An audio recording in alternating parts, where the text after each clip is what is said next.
Watazamaji, tunaanza na guu la tanzia ambapo ni huzuni na majonzi katika kijiji cha Muguga, kaunti ndogo ya Kabete, baada ya wanafunzi wawili wa shule ya msingi ya Muguga kuaga dunia baada ya kuzama kwenye timbo wazi iliyojaa maji ya mvua.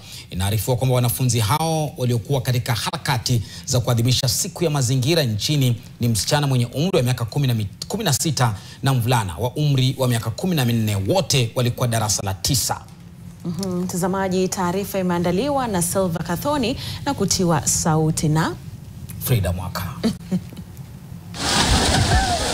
Siku ya mazingira iliishia maafa na majonzi.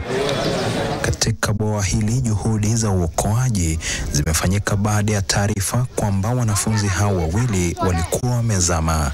Inadaiwa kuwa walikuwa wamemaliza kushiriki kwenye shughuli ya upandaji miti shuleni mwao wakati wa maadhimisho ya siku ya mazingira.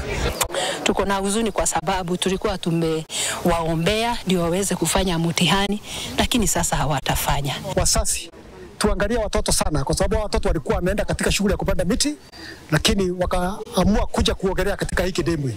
Maafisa wa polisi wanasema kundi la wanafunzi lilikuwa karibu na bwawa hilo wakati tukio hilo lilipotokea. Ili mmoja wao ndiye aliingia ndani, na wakati alienda ndani, wakati waliona mwenzao anaingia ndani na ameanza kuzama, wakaona wapige nduru, ndio kijana akakuja akienda kuokoa, naye akajipata hata zama ndani. Wakazi wa eneo hilo wameshtuka na sasa wanaitaka serikali na wamiliki wa machimbo kufunga au kuweka uzio kwenye mabwawa hayo ya wazi. Tumecomplain, tumeandika barua, hata CC wa environment Kiambu Mr. Kuri amekuja hapa na akafunga. Zikifungwa hatujui nani anafungua. Tumeweka mikakati ili wakimaliza kuchimba tunaleta mchanga ili wao wasiumie kwa biashara, na pia sisi tusikuwe na janga kama hili ambalo limetupata.